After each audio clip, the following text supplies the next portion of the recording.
Yeah. Very good. This meeting of the Dundee Township Mental Health Board is called to order on June the 12th, 2025. President of the board presiding.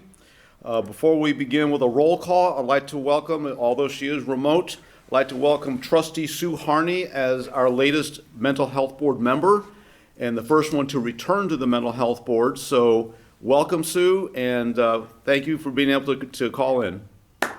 Thank you, and hello, everybody. Okay, so with that, please call the roll. Adame? Present. Auger? Present. Connell? Present. Corrins? Harney? Here, Kempf? present. Here. Avalar? Here.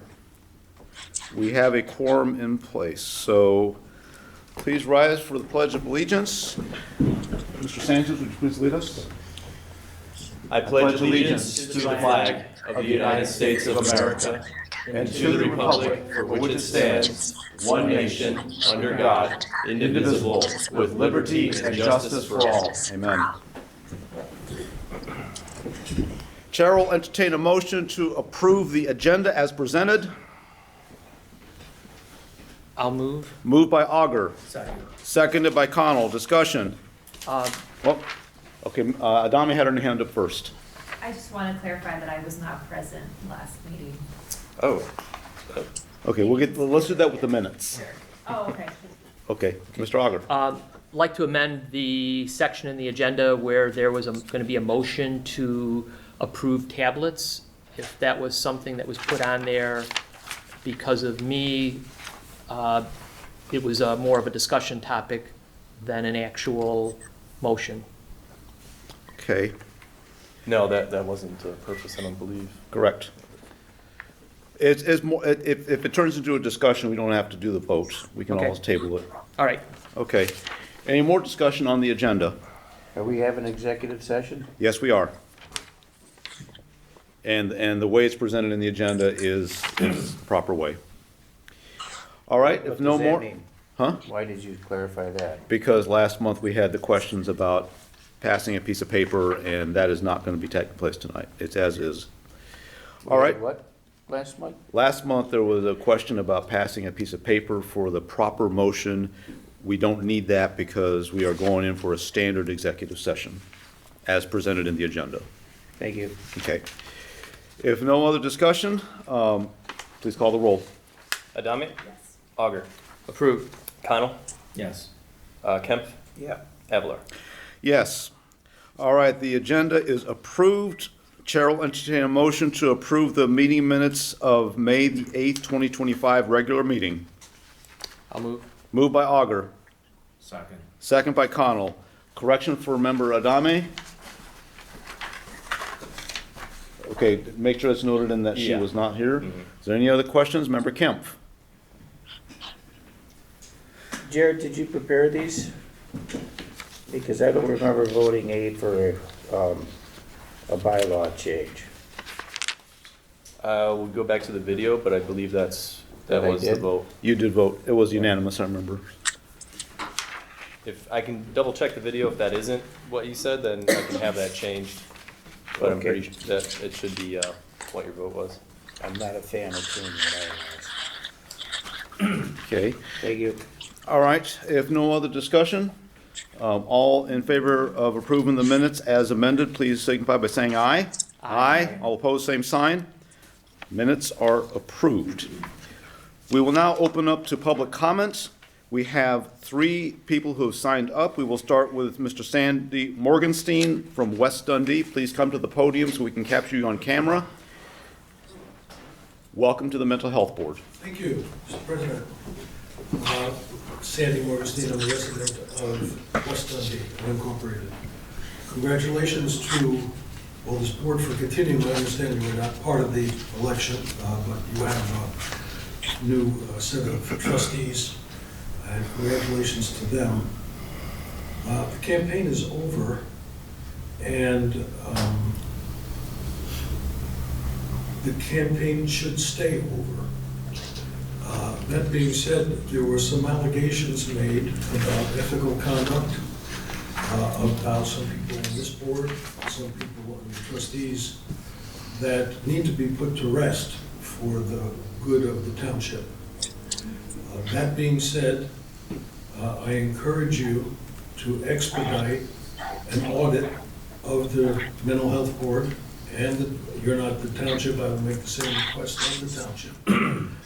I understand that it has to be done no later than 6 months after the end of the fiscal year. It's now, I believe, neophyte is 4 months, and if we can expedite it, I think it'll go a long way to putting some of the allegations to rest. Thank you, Mr. Morgenstein.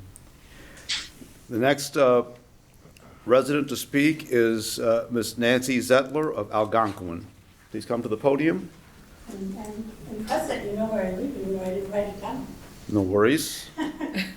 We both lived in Algonquin for at least 20 years, so. Thank you for having me. I just have a couple of things that I'm very disturbed about. First of all, I really would appreciate, and I think the community would appreciate getting the packet before the meeting instead of after the meeting, so we know exactly what you're talking about. For instance, with the computers or the tablets that you're talking about, like how much they're going to cost, why they're needed, things like that. So if you guys could do that, I appreciate it. I mean, that's usually the typical thing that's done, is before, you get a chance to vote on it, you have a chance to look at it. As well as you, I don't know if you've seen the packets so far or whatever, but the other thing I'm concerned about is I have some questions about how Mr. Sanchez's employment has been handled. I would like to see a copy of not only his contract that it exists, I'd like to see what his job description is. I would like to see, I understand that he is a independent contractor and he gets paid by the hour, and he's supposed to put in, I believe, invoices to show what he's done for that time. None of that is on the website, and I think we all need to have that, especially before you can vote on what we're going to vote for tonight. I understand that there is a question on whether or not Mr. Sanchez is billed for time that he did not work. And we went back and I looked at some of the meeting minutes. Some of the meeting minutes are missing, but the ones that I found in particular was one from January where he said, he reported that he was on track to make up lost hours, quote unquote, on his behalf before the end of the contract on February 28th. I would like to know what that means. And I think that the public has a right to know it. If it's necessary, I can file a FOIA for all the documents that I'd like to see, but I really can, again, these kinds of things should be things that we can look up online if we need to see them. So, thank you. Okay. Thank you. And our final speaker from public comment is our distinguished supervisor, Shafali Shah of East Dundee. Thank you for your time. Just last week, President Aguilar and Mr. Auger sat across from me in my office and clearly stated that their role is to allocate funding to organizations following a needs assessment. In that meeting, I shared on a short notice a presentation outlining impactful program ideas, including an expanded EAP and horticulture therapy, amongst others. I specifically requested the initiation of a seminar that would bring together every organization receiving mental health board grants. The intent was to allow both our boards and the public to engage, ask questions, and understand how these programs could be meaningfully tailored to serve Dundee Township. None of that has been given priority. Instead, what has taken precedence are initiatives such as purchasing tablets for the board and the consideration of converting a contract position into a full-time role, an action that would burden the taxpayers with an additional $10,000 in benefits. Frankly, I see no justification for such discretionary spending from the mental health board. Should you continue down this path, I will seriously consider withdrawing township support. This includes access to shared resources such as our website, meeting space, printing services, accounting, and more. Your funding structure based on a fee-for-service model rather than capacity makes it evident that your priorities are misaligned with the will of the people as expressed through the referendum. I have held substantive conversations with several organizations mental health board purports to support, and their disappointment mirrors my own.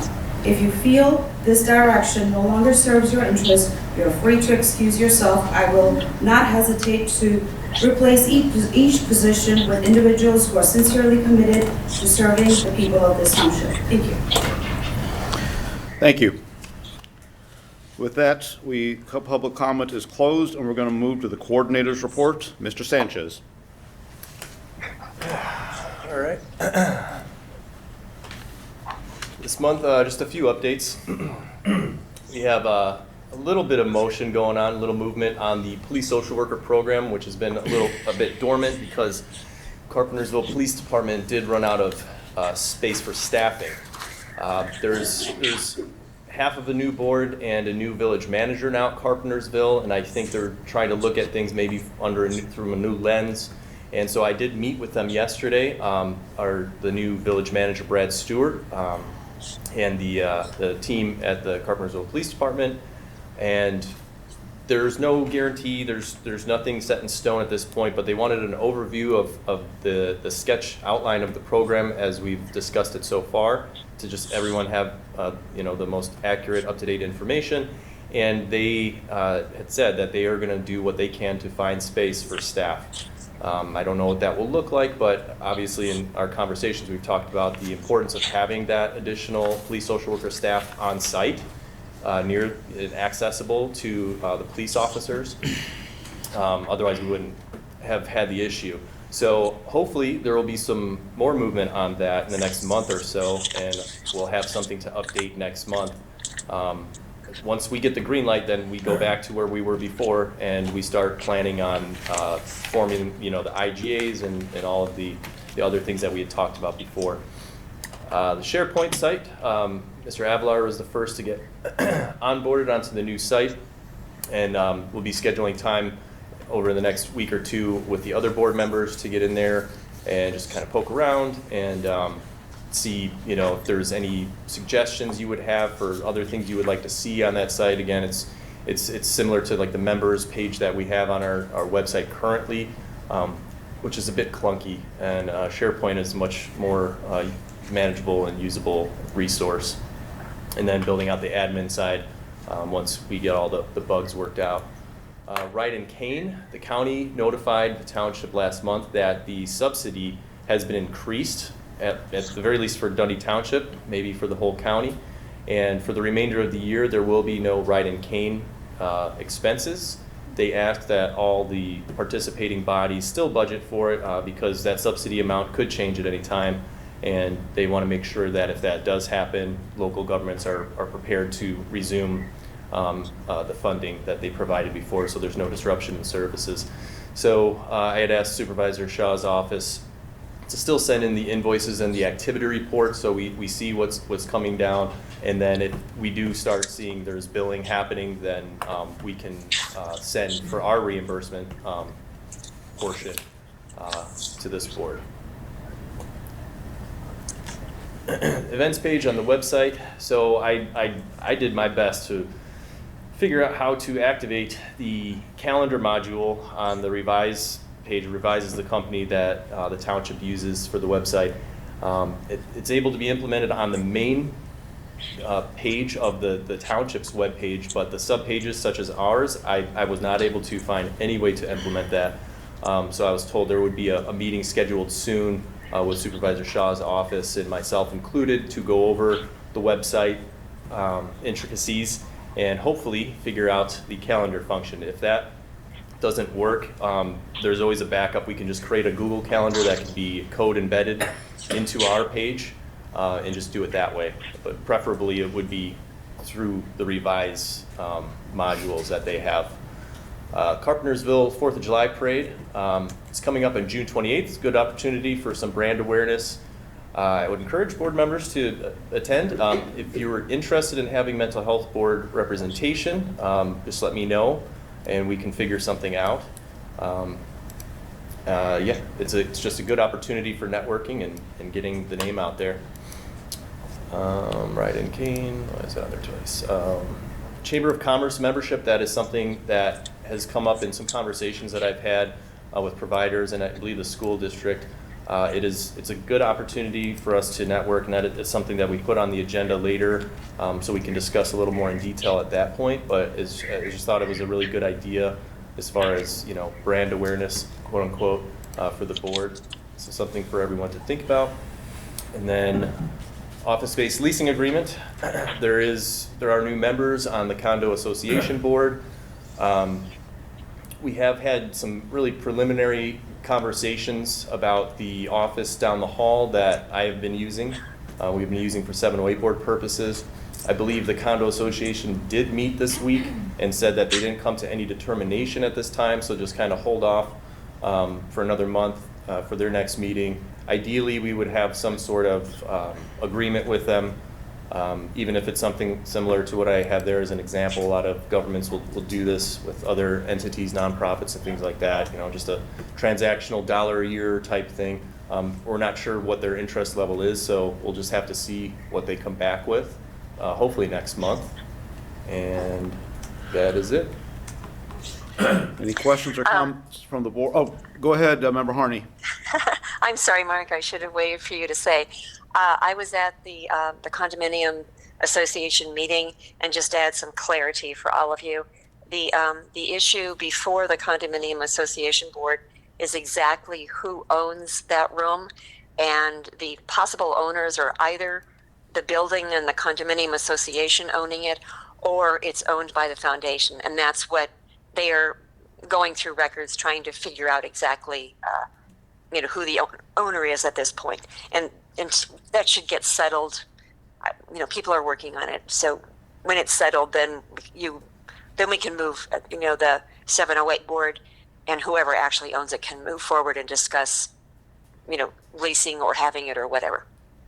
Okay. That sounds similar to what I heard from the president of the association, Member Harney, and for the board. Certainly we have, their next meeting is sometime in July, so I'm sure by our July 10th meeting, we should have some sort of indication where they're going with that. Member Auger. Yeah, a couple points. One, thank you on getting the SharePoint site going.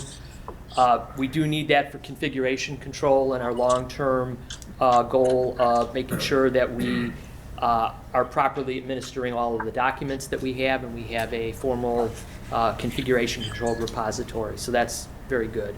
But I would ask that we put together a detailed schedule for the remaining work so we know how long it's going to take and whether there are any other tasks that would need to be farmed out or contracted out to someone with more experience. As far as the events webpage, I would encourage us to contact the township and see if we can share the site that they have, or if not, can we have Revise come in and actually tell us what needs to be done to make it work. Those are the comments that I have. Okay. Any other comments or questions of the coordinator's report? All right, seeing none. Thank you, Coordinator Sanchez. We'll move on to Chair will entertain a motion to approve the list of bills of the June financial report. Moved by Corrins. Second. Second by Connell. Discussion, Mr. Sanchez. Sorry, I should pull that up sooner. This month is, again, pretty quiet. Just a couple invoices from two of our service providers. I think I reported last month, but NISRA, they've just had really low activity as far as eligible participants in their program so far. They've had people coming into their programs, but ones that would qualify for our funding are pretty low still. And then we did get an office printer for the office that I use, just so that I have something in there, so that I don't have to go to the library to make copies or anything.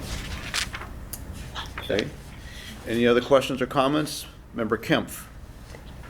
On this ABC, I believe it's ABC's invoice, there's some coding. I was wondering if I could get clarified on what SUD is. SUD? Yeah. Substance abuse, is that? Substance use disorder. Substance use disorder? Okay. PAIP, PAIP. Partner Abuse Intervention Program. Say again? Partner Abuse Intervention Program. Okay. partner abuse, MH is mental health. Yes. Okay. All right, thanks. Now, Member Corns, you had a question as well. All right, well, I have a question now. I just want to ensure, and Mr. Sanchez, maybe we start with you. The PAIP, of course, that gets into the domestic violence, domestic abuse side. We do know that as our work plan stipulated, this underlying cause is mental health, substance use, or developmental disability. That we are reimbursing $150. My understanding is there was a mental health related component. Mary, I don't know if you're able to speak to that. I didn't see the invoice that was submitted, so if it actually says that, I have no problem swiping that off and removing that from the invoice. Because this board does not fund domestic violence. Exactly. Well, the statute prevents us from funding domestic violence. No, but I'm saying that it should not be on the bill. I did not see the bill before it was sent out. Okay, I just didn't know if there was like, if you had a concomitant service with, if it's coded PAIP, that will tell me there's a concomitant. It's coded MH, mental health. Okay, so then do we need to amend this, or how should we handle this? I can submit another bill next month. The 150. So See, this is not, it would be, we would need them to resubmit an invoice. Yeah, we'll resubmit next Because month. we can't And I just apologize. scratch out numbers and put our own numbers in there. So, okay, and I didn't see who had the hand up first. Member Auger or Member No. Kemp? No? I'm done. So should we then have a motion to amend the motion on the floor to remove the $7,950 ABC invoice until it's resubmitted and corrected? So who made the motion? Heather. Member Joe. Corns, would you agree to amend your motion to remove 7950? Yes. And then Joe. Yes. Okay, so now the motion is amended. Any other discussion or questions? If not, please call the roll. Dami? Yes. Auger? Yes. Connell? Yes. Corns? Yes. Kemp? No. Avalar? Yes. Thank you, Mary. We'll see it. I know we'll see it next month. Thank you. And I do apologize for that. I'm not sure whether staff didn't catch that. No worries. Well, at least we caught it as a board as we're supposed to, just like the trustees, when they do their audits, they catch things at the township level, so we follow good examples. All right, moving to old business. We're now going to have the service provider presentations for grant year 2025, round 2. And right now, we have 2 of our agencies here in the audience. So we're going to start. Mary, you may as well come take the podium. And I just said I wish my organization started with a Z, but I thought it would be less. Well, you could change it. Yeah, Z, ABC. Thank you Okay. so much for allowing us to come. I did receive a couple questions, but I thought I would just start off. I left on your tables. Not only is it funding that we use for you, but also we actually wrote what we've done in the past 6 months. And I think we've done tremendous work in 6 months. I think one of our biggest transitions was actually finding out what we're missing. And what we're missing right now is one of the items on the grant that we requested here is technology. I think technology is really where we are lacking. I think also for security, we just figured out last night we need to actually add a few security cameras. It is kind of difficult when you are working with families in discord and people going through divorce and violence situations, that we really should have some of this security system for us. So one of the items that we requested was for technology. We wanted to actually be hardwired instead of wireless. Mm-hmm. Right now, we're running on most of the computer systems that are wireless. We do most of our services over telehealth, which makes it very hard when it is not a secure system. And as you know, we've been in West Dundee, right here in Century Plaza since 2006. So we've been here a long time. Dominic's Pizza is right next to us. That's a very busy place, you know what I'm saying? So I would hate for any great person with technology experience to grab our Wi-Fi and join a group when they really don't want to be there. And I don't want them there either. So technology, this would really help us. What it would actually do for our direct population of the mental health, as far as our youth, they don't use the phone anymore, and they don't walk in anymore. I get a text and I don't even understand what they're asking for. They just almost do it in code. We do a lot of things by our website. You'll just go to our website and you'll see questions come in. I think what we really need to do is we need to communicate with our population the way they communicate to us. And I think that's really what the technology is going to do. It's going to take us to the part where we can actually have a website that actually can interact, they can make appointments, not have to wait for a staff to actually address it. So I think it's going to increase, as I wrote in the grant, it's going to, the technology, increase security, and ensure a seamless virtual service delivery for our vulnerable members who really struggle with not only mental health, but it's the disabilities. They actually don't have the ability to actually come to us. I think also for our homeless population, they might not have the ability. You know, they're at a public library sometimes when they call us. And then I don't have the ability to actually get back to them. So this technology part I think is big. And where I think it actually goes directly to our youth, if it would be really nice if we could just contact them wherever they are at whatever time. And that'll really improve our communication. Right now, they would leave a voicemail, then somebody would answer the voicemail, call them back.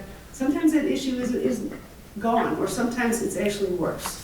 I think it actually is going to help our people with disabilities, because disabilities really do have a hard time accessing a lot of things. So if we actually open it up to being in person, walk-in, telehealth, all the different ways we can communicate with people, I think we're going to serve the community better. And that's where I think it ties in mostly our three populations here: the homelessness, the people with disabilities, and our young people. I think the other part that actually goes to, we're asking for support in the staff. Currently, I'm a licensed clinical social worker, and unfortunately, like today, I was supposed to be with a session. Guy walks in, he has an emergency, and so I have to stop working with the client to address that. If you could actually help me with the support staff, that person would be trained enough to be able to handle people at the front door. We could turn ourselves into a drop-in center rather than an appointment-only center. And I think that will help so much more. We've actually presented at the U46 school district. It was a presentation I invited many people to. It wasn't a presentation, but a workshop, let's say. We had a table there. We met all principals, assistant principals, and social workers. They gave us so many great ideas. They're inviting us to be part of their PTA meetings so that we can actually give referrals and take referrals into schools. This is something that I think would be really great. We would love to be able to have the social worker that you're looking for the police social worker. Right now, if the police would actually just refer them, say, hey, you can go call ABC in the morning, or they could send us an email or a text. We can actually get back with them the next day. So I think that the support staff means a lot to the future. And I think that the residents really need it. So I'm not sure if that addressed some of the questions, but I think the direct questions were, which programs is it going to support? Well, this would support basically all the programs. I would hate to have, so I would actually, honestly, if someone walked in and they were here because they were in a domestic violence situation, I would hate to have the support staff say, I'm sorry, I can't help you. You know what I mean? So I will tell you that probably 75% of the people that is going to be worked in the drop-in center are going to be mental health, they're going to be substance abuse, they're going to be parenting, they're going to need those services. And this support staff person would be trained enough, and yes, I do already have the person. It's just right now she's doing other things, and I can't really pull her off those projects in order to be available to be a walk-in, to come in early enough to actually make sure that those people that communicated by other means are addressed. I think it's also really important. Let me give you an example. Last night I had a client walk in. He was supposed to be in group. Unfortunately, there was a problem in his home, and he was thrown out. Physically, his stuff was taken and thrown out the door. And then he had to come to group, and he knew he couldn't miss group, so here he's standing there. And unfortunately, the group leader had to stop doing the group. Actually, it was just starting, not start the group, so that she could actually help this gentleman. And if I could actually have somebody that would be, I don't want them to be necessarily clinical, because clinical skills actually have higher rate of pay, let's just say. You know what I mean? I would really be able to have somebody that has access to resources, that is really good at it, and to kind of know the system and to know where to help them at. And I think that would free up not only our clinical staff, that are actually doing services, but I think it's going to help the community by getting them in faster. Right now, if they call me and they want to come in for a mental health service, what I have to do is I have to get their insurance card, their insurance information, call the insurance company, see if we're going to do it. If we're actually approved utilization review, how many sessions they're gonna approve for, and then I call the person back in and give them an appointment. I think it'd be really nice if I could have somebody else. Unfortunately, insurance companies, you stay on hold for a while. There is some telehealth you can actually do, and you can confirm benefits and authorization online, but when you're working with mental health, it's a little bit fuzzier. If they had a broken leg, I can look up on their code and say, okay, broken leg, this is how much they're gonna do, this is what's approved, these are the hospitals. But mental health is kind of, it's, what would be the correct word? It's not set in stone. I can't show you a picture and say, this is what a mental health diagnosis looks like. I have to just describe it. And I think that's why I need to have a person actually talk to the companies to get the approvals. And so I think this support person will really, it'll take us to a new level, and I think it's gonna take the community to a new level. Being that we're gonna be parts of these schools, and if I will definitely, I'm not sure if any of you have ever been, but we do a lot of marketing. We actually sit at the fest for 3 days. I'm actually trying to get the first booth right now between the fire department, the police department, and then I think it should be ABC for mental health. They're telling me I can't pick my spot, but, you know, we'll see what happens. Maybe you guys can help me get the first spot. They keep sticking me in the back. Yeah, they keep sticking me in the back. But what I'm saying is, I think that we're gonna tell the community what we have to offer and how we can offer it. And those that don't have funding, because we're not billing high insurance premiums. I mean, I don't have those kind of contracts. I actually gave you the list of the contracts we have. We're talking about Medicaid funding. So we would actually be able to do Medicaid funded service, managed care Medicaid, which means they've sold their Medicaid card to an insurance company, but they have to actually, be assessed and get approval. The other thing is, it's a Medicaid rate. So I think that ABC works hard for the reimbursement rate. You can see the reimbursement rate wasn't, I'm assuming a 150 charge, that was a 3-hour evaluation. It's kind of difficult. So I think the questions were, and I want to make sure I have the questions. I was asked, the programs this would support, it's going to support all of them. And I think it directly goes to our teenage mental health. In the proposal that we gave you, we actually talked about how many mental health problems there are with teenagers. I think I was in a meeting here in this room where the psychologist from the local high school said, we don't want to give out assessments for suicide because we might get an answer we don't like, and then we have to treat them. So in order for us not to have any liability, we just won't ask kids if they're suicidal. I was kind of like, wow, that's a hard one. And I think those that were in the room, the chief of the fire department said, can't you call us while they're in school? Why do you wait till they come home and then I have to come and see them? I mean, I think the teenagers really have some difficulty with life now. I think it is a lot of technology. We have the gambling program, which is actually the 1-800-GAMBLER. These gamblers are starting with technology. It's starting with the gaming, and we're really just going up and up. And it changes the brain. For people that really don't understand, it changes the brain waves. People think differently. And if we're starting these kids off with always a tablet in front of them, I think it makes it harder. And so I think definitely our need is for our youth.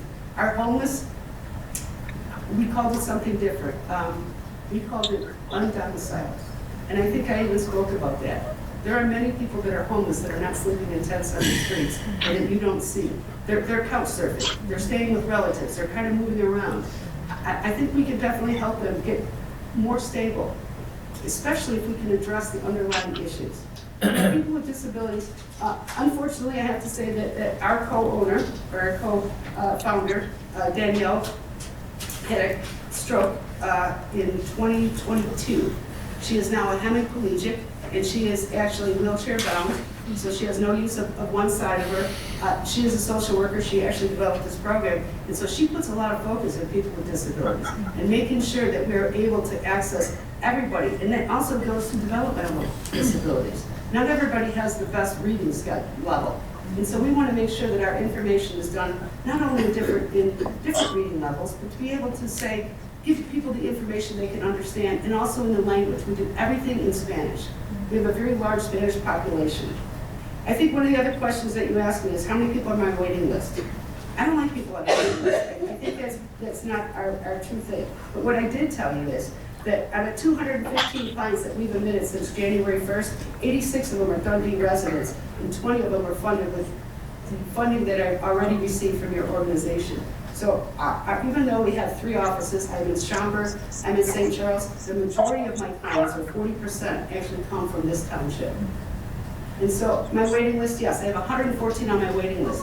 I don't think they're waiting so much for anything other than getting it all together, waiting for insurance, waiting for their paperwork, waiting for whatever it is. I can't tell you exactly how many are for West Dundee, but if I actually had a support specialist, they could actually ask them, instead of just putting them on a waiting list and saying, okay, get back to us, they could actually say where you live and what is the boundaries, or what is the obstacles that are standing in your way, why you can't seek treatment now, or how can we help you better? I think that pretty much answers your questions that you gave me. Okay, so I'm going to turn to the board. Are there any additional questions for ABC? Member Auger. Well, I don't think the waiting list question got answered. How many people from Dundee Township are on your waiting list? I don't ask their address when they're placed on the waiting list. So how many people on your waiting list in general? 110. Okay, we don't know, we don't need to know where they're from, but certainly we know what your waiting list is. Yes. Okay, and again, you didn't directly answer. I mean, what are the teen homeless, I mean, what type of homeless services are you providing? What type of teen counseling services are you providing? I mean, we sent out a NOFO specifically asking for teenage mental health, homelessness, and adults with disabilities, and you're coming back with primarily a technology and a staffing request.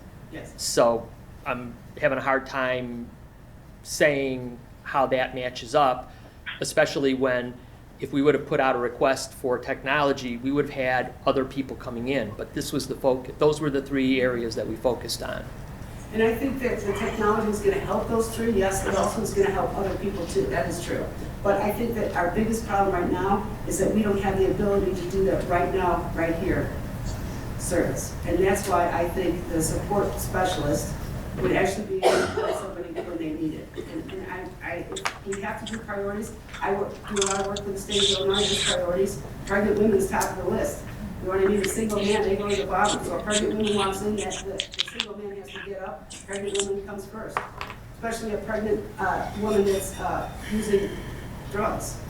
So we could definitely make that a priority to say that these three categories are going to have the first use of time. And it really is about use of time. So yes, if I could actually be freed up from actually stopping at the door and figuring out what a person needs and how I can help them and where I can refer them to, I would have more time to actually do individual sessions with those populations.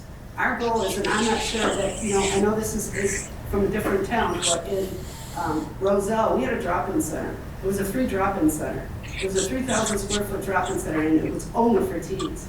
We asked for no money. We do a lot of things to support our youth, and I think having the drop-in makes it very nice, where they know they can come, they can get some help, they can be together, and the problem is that I can't leave alone in the room. I have to have someone, and I don't think that a drop-in center can be have only clinical personnel there, because it takes away from other time. Okay.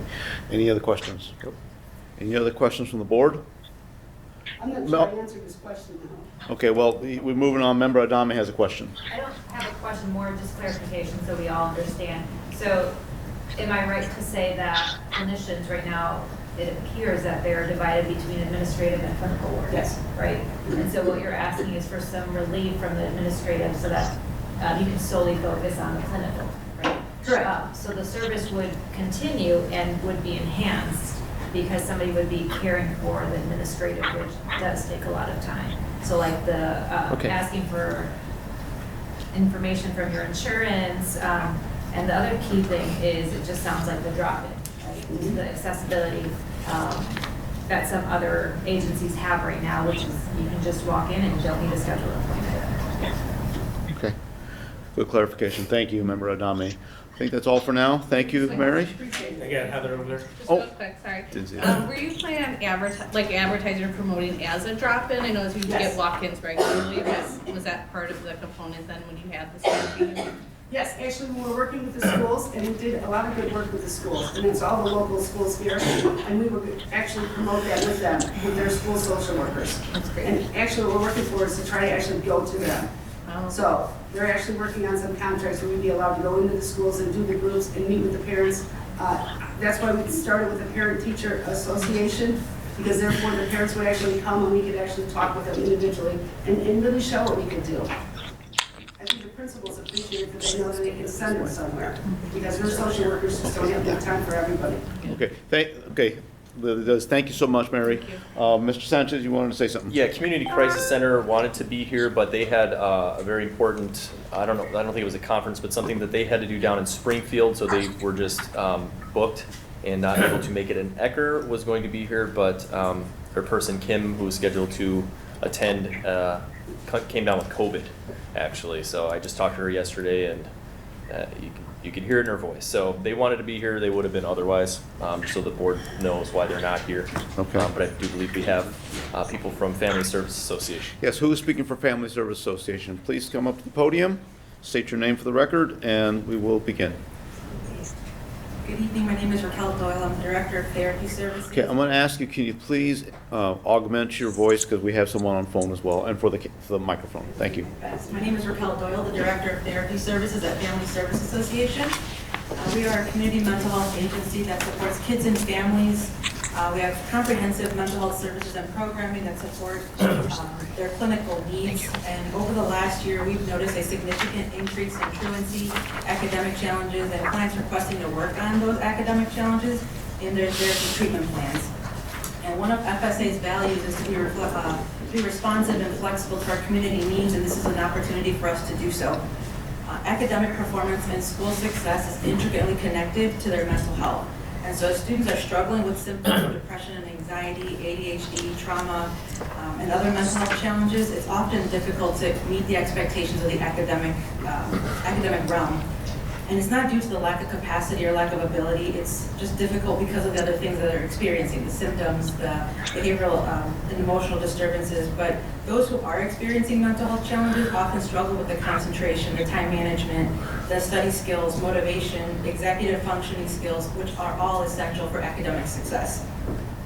So to bridge the gaps, we propose implementing a program within our mental health setting that supports the student academic success, and these groups will provide students with practical tools, emotional support, and structure to enhance the academic performance and overall emotional well-being.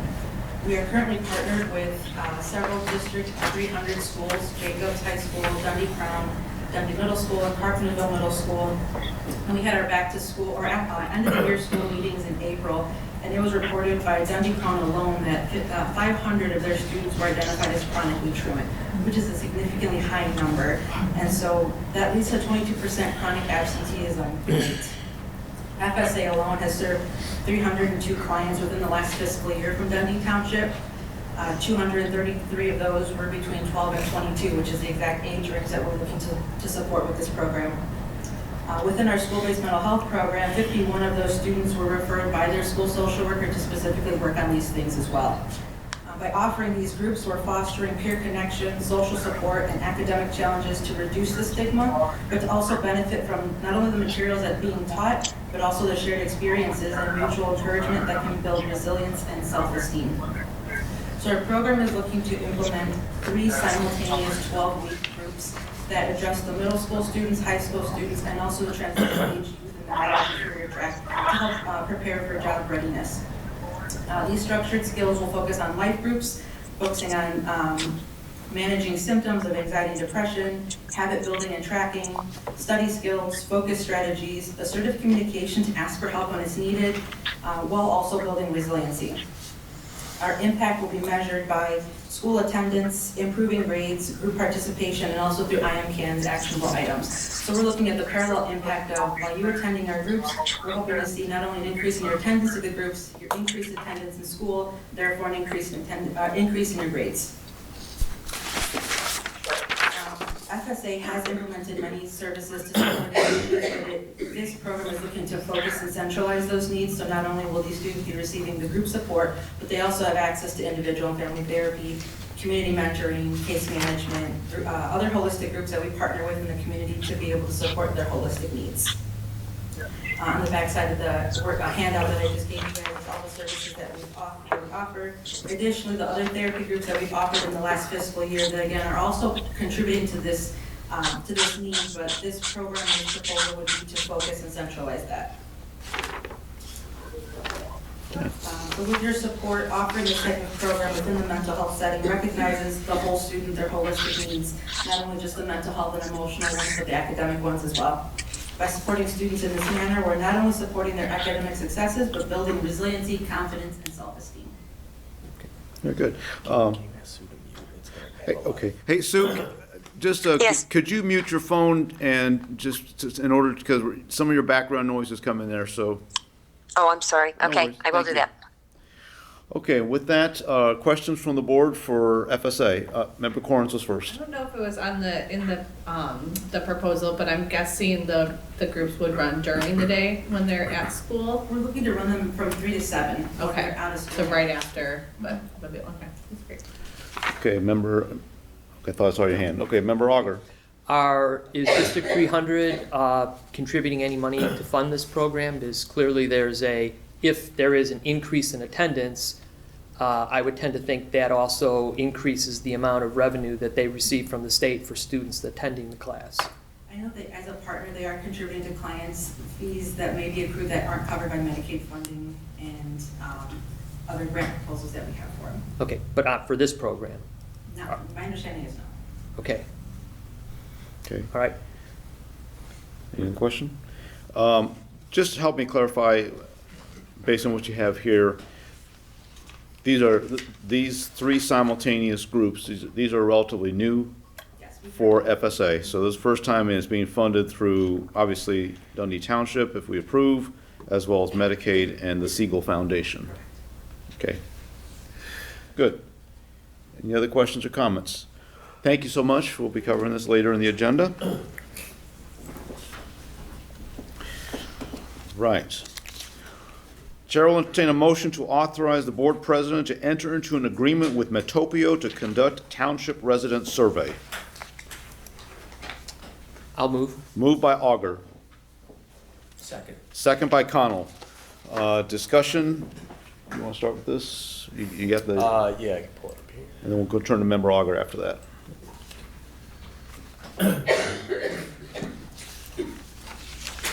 Here you go. Pass that down to Ray. Okay. We're into the multiple mouse Okay, here. sounds good. No, you got the wrong one. There you go. All right, so this is a request to fund a mental health 708 related survey. The idea is to get feedback from our residents on how the mental health board has improved over the course of the last year since last year and a half, since we did the needs assessment. There were a number of findings at that time, and this needs assessment will serve a couple of purposes. It goes to provide us, an opportunity to get feedback from the residents on how we are improving in these areas, as well as the new needs that they may have that have increased or decreased over the last year. But it also serves as a valuable tool to help us get our name out there and help people understand that they can seek information from the Dundee Township Mental Health webpage for their needs. So this would be an opportunity to use this information then going into the coming year to help enhance our 2025 or I guess 2026 goals. So in looking at this, a number of agencies were considered. Metopio, Dr. Schneiderman from NIU, who had done the needs assessment and who is branching out on her own, Tri-West, as well as a couple other agencies, Interaction Metrics and Beyond, had reached out to ECC to see whether they would go ahead and perform this. Dundee Township, our estimated cost to put this on, and also NIU. NIU is no longer doing this, so they would be out. We have a number of tasks that we're looking for the administrative coordinator to do, so this did not seem like a feasible option. ECC was not available, and as you can see, these three areas, the costs were higher. That left us with Metopio and Dr. Schneiderman. Metopio would be my recommendation to the board. Okay. All right. There are no other questions for Mr. Auger. I do have a question. Their sample size, if we go with Metopia, the sample size is 2,000. This is just a random sample size? Yes, they're gonna obtain 2,000 random Dundee Township residents to participate in the survey. Is there any way we can have them utilize, and we can put this in the statement of work, to have them utilize residents who recently participated in the election in April? Because that seemed to be a more informed electorate. There's about 6,700 people voted. I don't know how many that's as householded, but certainly that might be a, okay. That might be something to consider if that's something they could do. I can ask the question. Okay. I'm not sure how they would obtain that. Well, I can ask. they attend it like everybody else does with the county clerk, so it's just a matter, it's just data. Okay, that doesn't stop us from going through and approving this, but certainly it's just a feedback as the statement of work. Basically, before I sign it, let's just see if that can get into the statement of work or the authorization. Mr. Connolly, you have a question? Yeah, when they do the sample ballots, okay, for the 2,000, okay? And say like they only get half, so 1,000, so do they send out another 1,000 to another batch until we get a total of 2,000? Well, I think the target is 500. So what they will do is contact a company that, a clearinghouse for information. They'll get a list of 2,000 random names of Dundee Township residents. They will then go ahead and, as they stated in the application, they will mail them. They will, email them. Right. I believe they'll also call them. Their goal is to get 500 responses. Basically, a quarter of those people would actually respond. Okay. Good. Any other discussion? If not, please call the roll. Adame? Yes. Auger? Yes. Connell? Yes. Correns? Yes. Kemp? No. Avalar? Yes. It's approved. We'll move to new business, and we're now opening up the annual election of officers for the Mental Health Board. This is something we do based on the statute in advance of the year term beginning on July the 1st of this year. So with that, the chair will entertain motions to elect the president for the year beginning July the 1, 2025. So it would be in the form of somebody actually making a motion to recommend a specific member.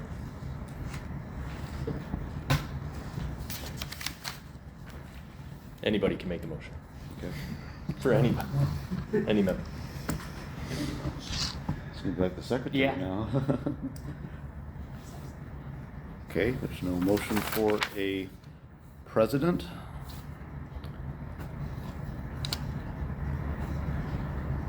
So with that, we will then open up the floor for nomination for President Pro Tempore. Hold on, let me clarify. You wouldn't be recommending yourself to be the president?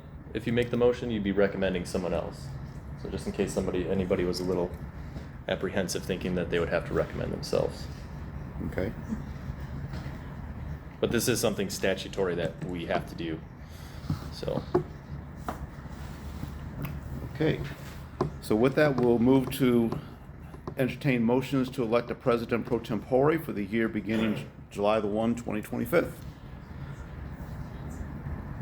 Right. It's moved by Connell for Ray Auger. I decline. He has respectfully declined. That was quick. Any other motions on the floor? Okay. With that, the floor is open for election to nominations for secretary for the term beginning July the 1st, 2025. Okay, the nominations are closed. So then when the term ends on June the 30th, at the July 10th meeting, we will have to have elections for unexpired terms of officers. And because there will be no president at the time, the last time we did this in January 2023, when we had no officers, it will be the Township Board's representative will be the opening presiding officer, just as we did in January 2023. All right. Moving on to, Chair will entertain a motion to approve the grant award for ABC. Is there a motion? Motion. Motion by Corrins. Second? Second by Adame. Discussion. Hearing none, please call the roll. Adame. Yes. Auger.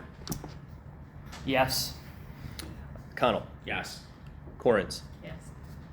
Kemp. No. Evelar. Yes. It's approved. Allocation is approved. Chair will entertain a motion to approve the grant award for a Community Crisis Center. A motion. Adame, seconded by Corrins. Discussion?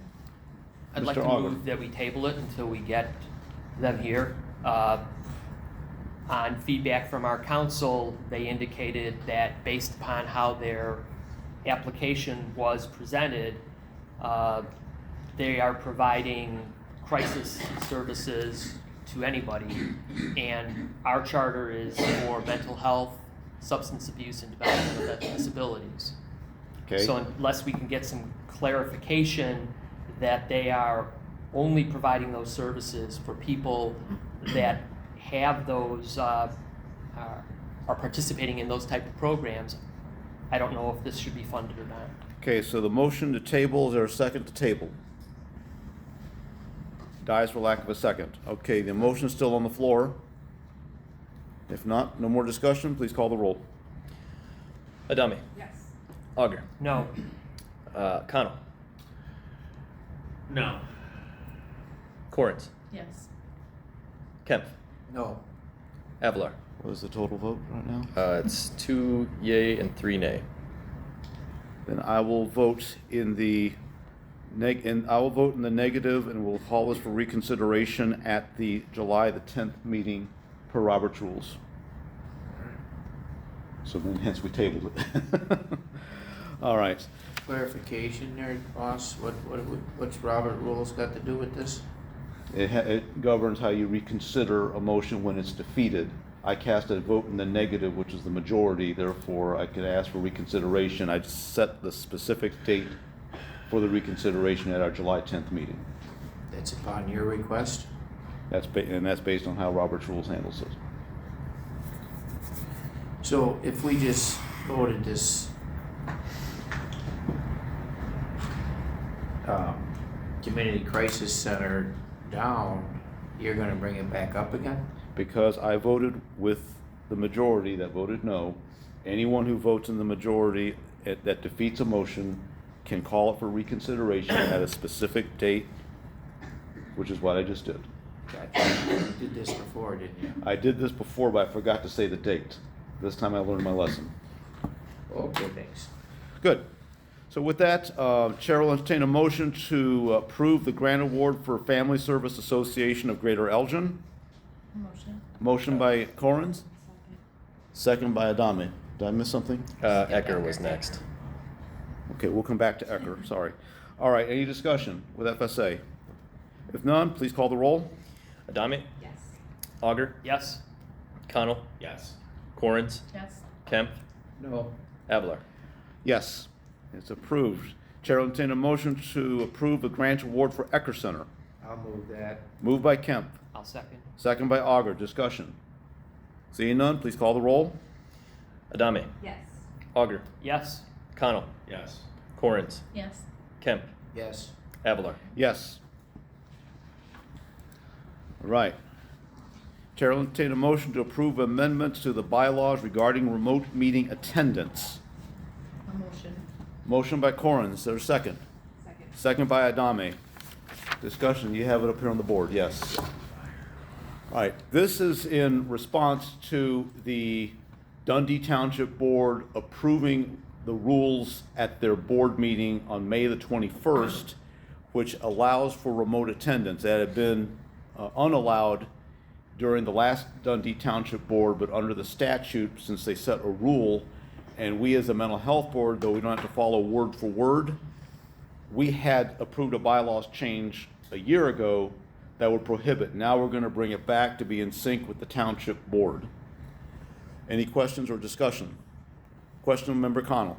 When, like Sue Harney right now, when we go to closed session, is she allowed to sit through the closed session? She will sit to the closed session, but and there's no votes in closed session. Currently, under the current bylaws, and right now, I do not believe her reason to be remote qualifies under the Open Meetings Act. The reason why is that I'm asking is because we don't know who she's sitting with. It's supposed to be a closed session. Okay, when we get in our group. Okay, when we get to closed session, we will ask and ensure that if she's by herself. I understand where you're coming from. That's a valid point. Member Kemp, you had a question. Here we go again, changing the bylaws, which is the constitution of this organization. I'm not in favor of changing bylaws. I'm not in favor of remote attendance. I can barely hear the people in this room, much less person on the phone. Person on the phone is at a disadvantage to hear the speakers. You have a podium up there, you have no microphone. You have to ask a resident to speak up so that they can hear on the phone. The fact that the township has allowed it doesn't mean we have to allow it. You also have changed some other words in the bylaws, and you struck regular. Can you explain that? This was discussed with council, but the regular was struck because this is about meetings. Now, we rarely have special meetings, if at all, anymore. We don't even do committees. Whether we start that again, that remains to be seen. So this is just ensuring that that all of our board meetings, and this is specifying the board, not committees, is that we have attendance. And there's a way for members to participate remotely if they qualify for the valid reasons as outlined in the Open Meetings Act. Well, he's not done yet. To clarify what you had just stated, the previous township board did not deny remote attendance, they denied the vote. Correct, that's correct. So what is changing is if they meet the criteria for those 4 excused absences, they're allowed to vote. That's what's changed. Correct. But you still can't explain why council wants to strike regular. Is that just cleaning up language? That's cleaning up language because there was some debate with regular versus special in the past.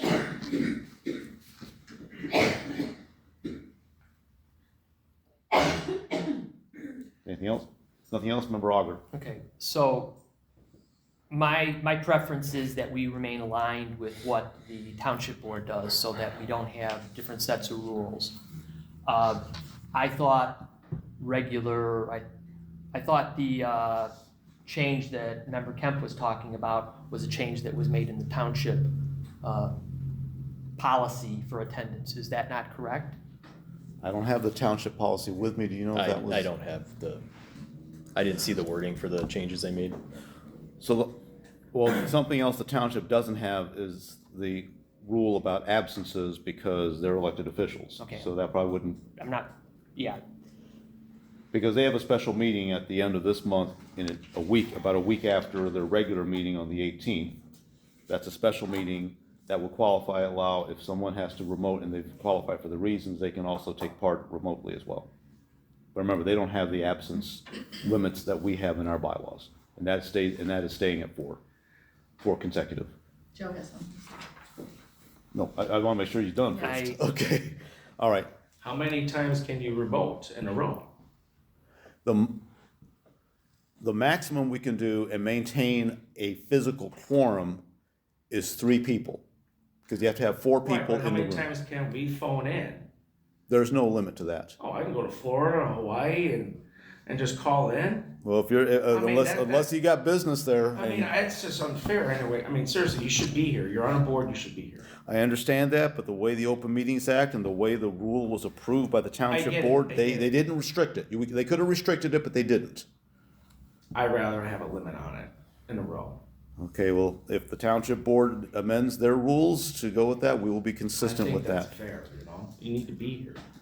I appreciate that, and certainly the allowances were allowed. I mean, it's just the reality of 2025. Member Kemp. Another problem is you get 2 or 3 board members who want to remote attend, that's a burden on the other board members to be here. So if they continually remote attend, that's pressure on the rest of the board to be here to meet the quorum requirements. And is it also possible that we get a vote similar to the county? If anybody objects, is that in there? That's in there. And I I purposely patterned it after the county. All right, thanks. One exception, we don't require a supermajority to sustain an objection. The county's does, and I was given feedback by the public access counselor that was questioned. So if the physically present quorum has a simple majority, then that will disallow the vote. Have a simple majority to sustain an objection. If one member brings up an objection of somebody attending, in spite of qualifying for based on what's in the bylaws, then yeah, you have to have a simple majority of those in the room to sustain the objection. So that objection would hang up the phone or just cancel the right to vote? Cancel the right to vote. But they could still listen, Yes. which anybody can, I guess. Okay. Is this live stream or no? This is not live streamed. All right, God, thank you. Well, it's audio only now. Okay, any other discussion among board members? Member Harney, I know you were working with the attorney to make this rule change. Do you want to add anything else? Please remember to unmute. Just one thing, and this has come up before, just to be clear with all of you, I will not be voting tonight at all at any of the things because I don't qualify under the 4 conditions set up by the legislature. So I'm not voting. If you pass this, I still won't be voting. But I did want to talk that I have sat on the township board for 24 years now. And before this last board that just left, we had remote attendance, and there was never an abuse. We never had somebody. People who used it because they were sick, which I personally am grateful for because as I'm sure all of you, I would like the input of the sick person. I don't want what they're carrying, and I don't want to share it with them. And so this issue of, there's an unlimited amount of ability to come in as a remote, that has never been a problem in 24 years of the township. And if it became a problem, I think it could be addressed. But, deciding on this issue based on something that is really far-fetched, I think is not worth doing.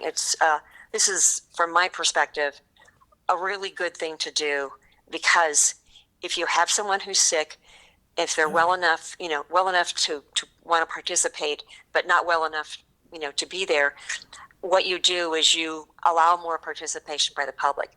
I mean, everybody has a viewpoint. Everybody's viewpoint is valuable. It adds to the discussion. And the more viewpoints we get there, the better the results, in my opinion, in the future. So with that, I will let you to your vote. Thank you. Thank you very much, Member Harney. Any more discussion? Member Adami. I would just ask the board to consider that, for example, in my case specifically, there are times, and I've said this before, where I am coming from seeing clients because I work in the evening, and making it on time at this time at times has been stressful. Not that I wouldn't be here. I try to be here as much as I can. It's just there are things that are out of your control, like when clients have emergencies. And so that would be helpful if I could call in and still participate and be an active board member, but also at the same time take care of the needs of my clients that I'm meeting with. So just something to consider. It is a valid consideration. I will also point out that, as practical, like you don't know 4 hours before a scheduled meeting that you're going to have to stay late with a client in crisis intervention. This is flexible to where you let the president or the administrative coordinator know, then it should be allowed. Good. There's no other comments or questions. Please call the vote. Adame? Approve. Auger? Approve. Connell? Approve. Corrins? Approve. Kemp, No. Avalar. Approved, and that passes with a supermajority of 5 votes yea, 1 nay. So please publish this in the coming week. All right, Chair will entertain a motion to authorize the Mental Health Board President to execute the legal agreement with Zukowski, Rogers, Flood, and McCardle for legal counsel from July 1, 2025 through June 30th, 2026. Motion by Corrins. Is there a second? Second by Adame. Discussion, Mr. Sanchez. It's the same contract, essentially. The fees went up slightly and the dates were changed, but other than that, it's the same agreement we've had with them this whole time. And I will point out, given you made the reference, the hourly rate is still under $200 an hour for attorney counsel. That is still a very good price. Yeah, I believe their fees increased $10. I know, but they're still under $200 an hour. Any discussion? If not, please call the roll. Adame? Auger? Approved. Connell? Approved. Corrins? Approved. Kemp? No. Avalar? Yes. It's approved. Okay, before we make any motion on item 11E, I'm going to open this up just for a discussion, and if the board then is ready to make a motion, we'll make it at that time. Robert's Rules does not require a motion to be made in order to have discussion. So with that, Mr. Sanchez. Yeah, just in conversations, this has come up before, a tablet device for board members so that they are able to easily access the board packets that get sent out in advance of the meetings and any other, your Outlook email and all of those things. I know some members are stuck to just using their phones, and it may be good to have something else. And then also for the agenda packets themselves, just to reduce the amount of things that we're printing. A tablet would allow you to just have it all right there in front of you. You can access it. I know when I started at the county, that's what we were given. Now they give everyone laptops, but it was a small iPad tablet. I think we would probably go with a PC-based system that had a folio with a little keyboard on it. And I mean, it's probably a 13-inch screen, but it was perfect. It was all you needed. You could read PDFs and do emails and all that stuff. So yeah, again, just something that's come up, and we've got budget for it. So if you want to move in that direction, we already have that budgeted. And what is the total amount that will be spent? I don't know. We would have to get a quote from our tech company. Okay, so we know we have budget, but at this point, we don't know how much this would cost. You'll get the quote from the tech company? Yeah, I could ask them. All right, looking to the board for a consensus. Do you want to do the approval tonight, or do you want to wait till next month? Well, Go more ahead, Member discussion? Ogden. Yeah. Okay, so I guess one of the things that, we as board members are asked to participate, and we give of our time freely. I'm assuming most of us, myself included, are using a personal device to access this. I guess my concern is FOIA requests. I don't want my personal laptop being FOIA'd. And I'm sorry, it may seem like a waste of money, but I want to make sure, everybody is protected in that manner. Right. So that was my impetus, and, we have to look at costs.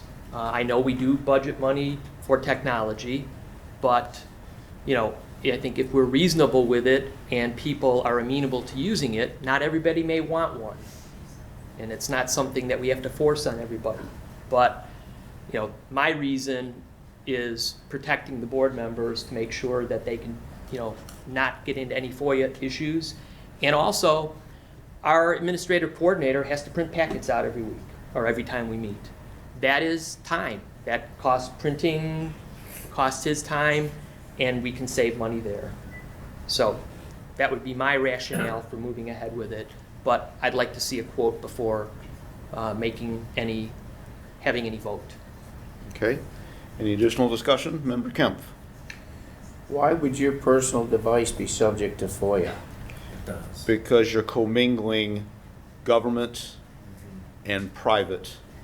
And if you, and let's just say, far out example of you are sued in your capacity as a board member during discovery, access to your, whatever device you're using for the board must go through discovery. Everything.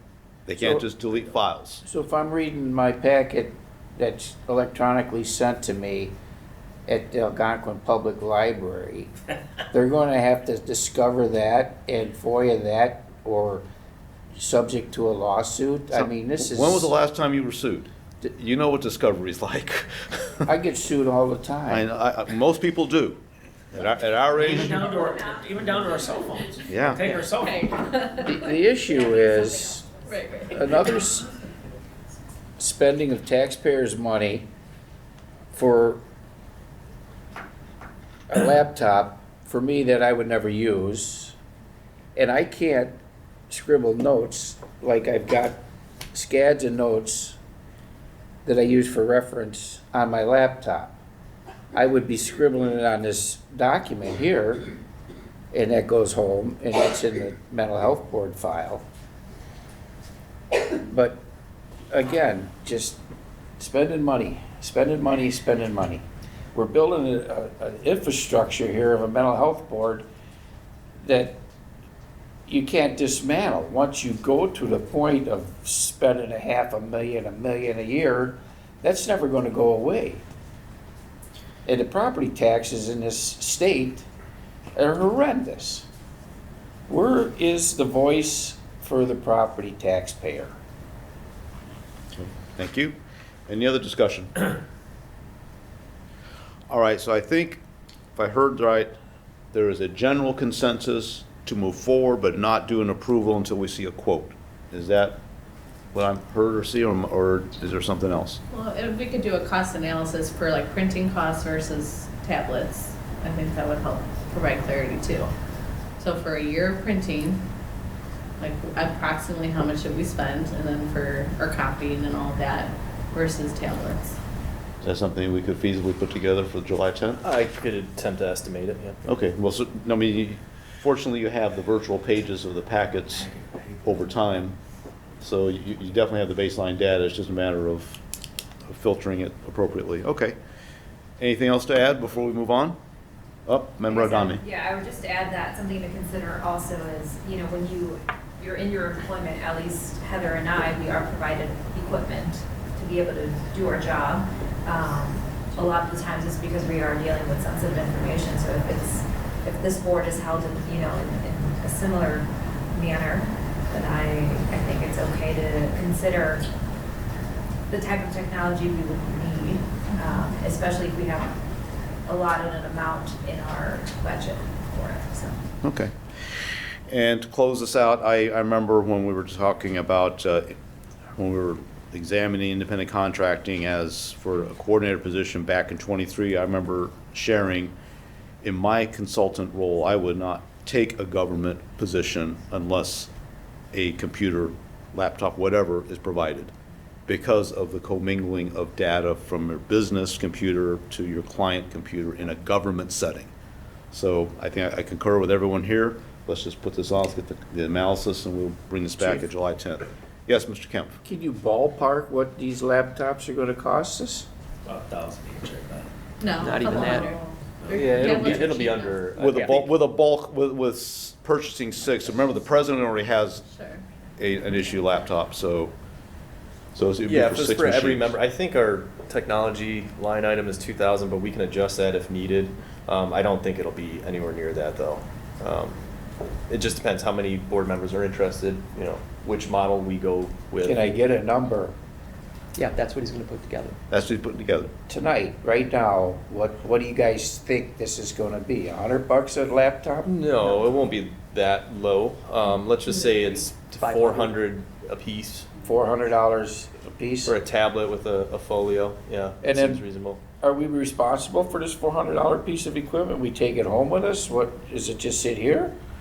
It would be yours to use as a board member, and then if you are no longer a board member, that device would go to the next board So member. I lose it, what happens then? I gotta pay $400?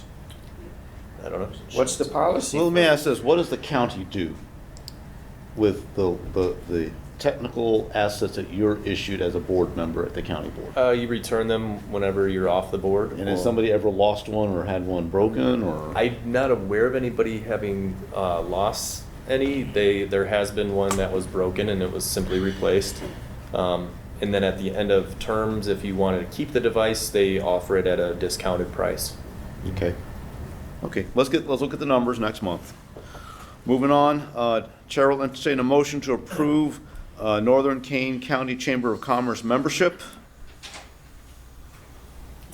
Where's the, no.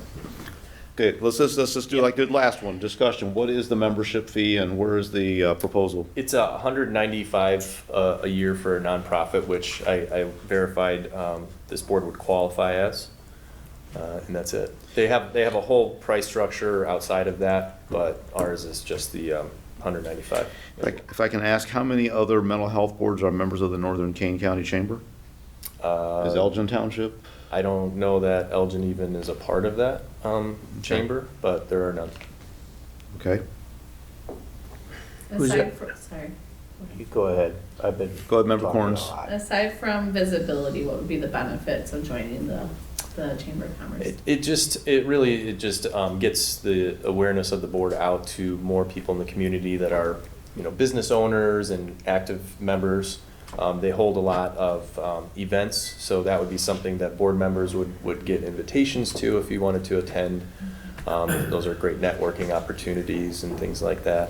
So yeah, it is that kind of networking and just getting the word out. I mean, that's one of the goals of the board, is to increase awareness of what this board is and what it does. So yeah.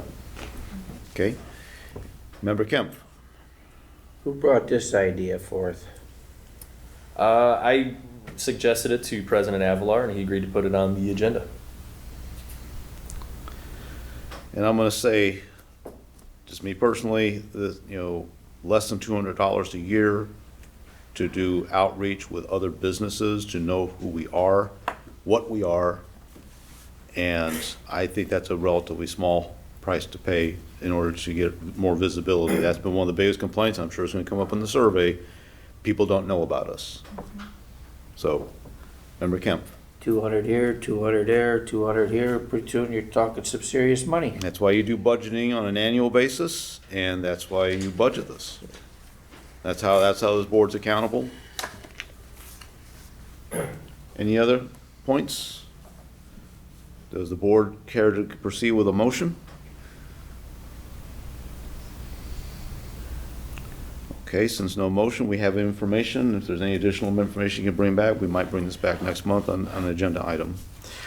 All right, Chair will entertain a motion to enter closed session for the appointment, employment, compensation, discipline, performance, or dismissal of specific employees.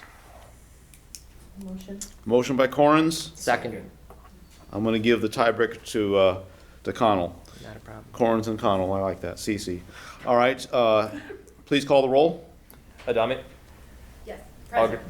Well, it's a Yes. yes vote. Auger? Yes. Connell? Yes. Corrins? Yes. Kemp? Yes. Avalar? Yes. All right, I have to switch the audio, and let's ask the meeting of the Dundee Township Mental Health Board is called back into regular session.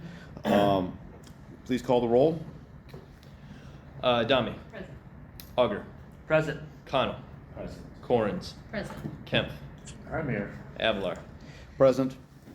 All right, Chair will entertain a motion to permit the executive session secretary to remove executive session recording off premises for the purpose of preparing executive session minutes. Moved by Adame. Second. Corrins gets the tiebreaker. Discussion. Roll call, please. Adame? Yes. Auger? Yes. Connell? Yes. Corrins? Yes. Kemp? Yes. Avalar? Yes. And we have nothing to report out of executive session. We will now go to board discussion. Member Kemp. Last month, there was an executive session that I believe was called an error, and it did not meet the criteria. I think that the agenda should have been amended, or at least executive session deleted, when issues at hand were clearly resolved prior to our even gaveling down.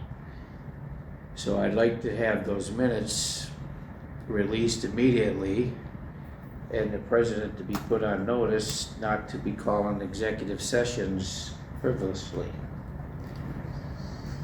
Okay. Anything else? That's enough. Okay. Member Auger. Nothing? Member Connell. Nothing. Member Adame. Nothing. Member Corrins. Member Harney. She fall asleep? I think she I hung think up she on lost me. connection. Timing's everything. Her phone died. That's all she's got to say. Maybe the seller, the soul. Hold on. She fell asleep. She's calling me. Sue. Sue. Hello. All right, hold on. All right, can you hear us now? Yep, I can hear you. All right, great. Do you have anything for board discussion? No, I do not. Okay. Moving on to the president's discussion update. As many of you all know, the Springfield ended in a flourish at the end of May. There are several good things. House Bill 1085, I believe, was passed. PBM reform was passed with only one dissenting vote in each chamber, so it was definitely bipartisan and long needed. And so ACMI has its legislative committee meeting on Tuesday. I do plan to be on for that to see what other loose ends to tie. So good news there. As July 1st nears, we're going to start seeing the Healthcare Protection Act implemented in full, which means the end of step therapy, which will definitely impact some of our patients here in Dundee Township, and it'll be interesting to see if we start seeing the spikes in the metrics. And finally, as I come to a close of being the president of this board, I want to thank everybody for the honor of being able to serve the past 2.5 years as the president, and certainly I still plan to be on the board after July 1st, and certainly I will help my successor be the best to do even better than myself or even the past president. So thank you so much for the opportunity to serve. It's been an honor to serve as a leader of the board. Thank you. And with that, the chair will entertain a motion to adjourn. Moved by Corrin, second by Adame. All in favor, please signify by saying aye. Aye. All opposed, same sign. Adjourned.